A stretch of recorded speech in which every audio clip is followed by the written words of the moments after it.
Written by Sriram Veeraguwahati. Updated October 7, 2017. 940 Honduras have qualified for the FIFA U-17 World Cup for third time in a row. PTI photo. Last August, Diego Maradona's passionate mind threw up a thought, and as ever, he couldn't hold it back.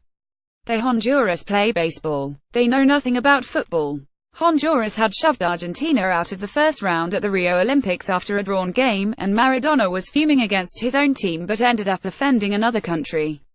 The coach of Honduras, Jorge Luis Pinto, came up with a measured dig. "I don't know how closely Diego is watching football nowadays. Not very, I would say.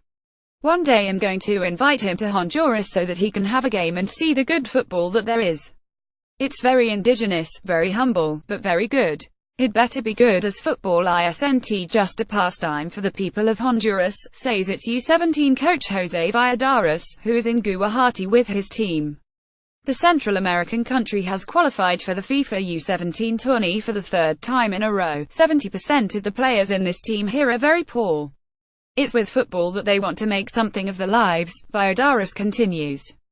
They have dreams. They want to get out of the extreme poverty. They want to buy a house for the family. The boys talk about all this, but they do have the pressure to perform. Because you have to leave a mark in football, otherwise they can't go anywhere. It's tough, but they have to, as there is no other choice for many of them. It's very complicated. For the last 2 hours, the boys have sweated out in really hot conditions, and even Valladares seems beaten by the sun by the end of it. Sweat drips into his eyes during our conversation, and he is constantly wiping it off. By evening, though, cool winds blow through the city with a promise of rain. More than half of Honduras' 9 million population lives in poverty. Over a third of them are unemployed, and many of the poor are in rural areas which are frequently hit by hurricanes and droughts.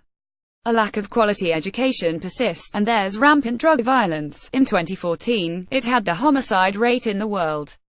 Things have got slightly better in terms of crime, informs Valladares, but the primarily agrarian economy isn't going anywhere. Valladares is intimate with poverty. "I would have had a better football career if I weren't so malnourished as a boy," he says. "I had to work from the age of 7. There wasn't much money, and we lived in a very poor neighborhood.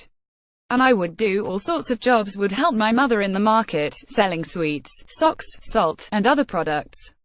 We had to survive, somehow. All I knew was that I had to work very hard to make ends meet."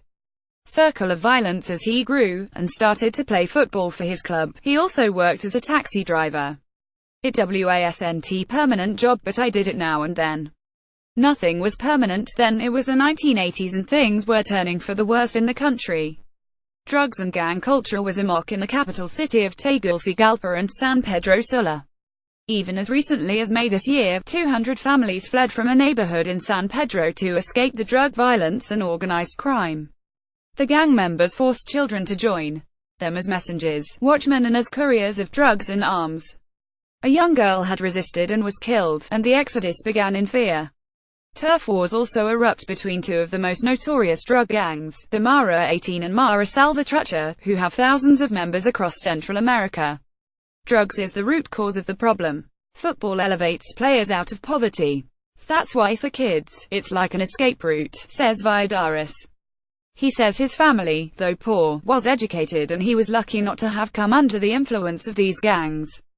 But not all footballers were lucky. William Palacios, who has played for Stoke City and Birmingham City, was part of history in 2010 when two of his brothers Johnny and Jerry were selected to play for Honduras in the World Cup.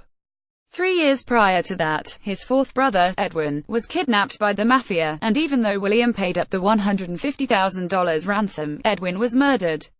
Since then, William has backed the Coffee vs. Gangs project, which whisks kids away from gangs and where they are taught how to become self-sufficient coffee farmers. Football remains the greatest hope for the kids, though. Half of the Honduras footballers play outside the country, and the rest play in the domestic league. Someone should also tell Maradona that football isn't an ordinary sport in Honduras. It even led to a war once in 1969 after 3 football games with a neighboring El Salvador, and it came to be known as the Football War. El Salvador bombed Honduras airport, and the armies clashed. Valladares was just a kid then, but had started to work in the market, and has obviously heard lots of stories about it.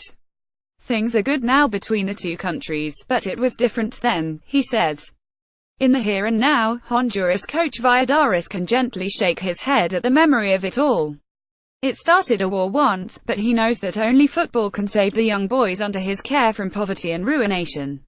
For all the latest sports news, download Indian Express app. Tags FIFA U17 World Cup 2017.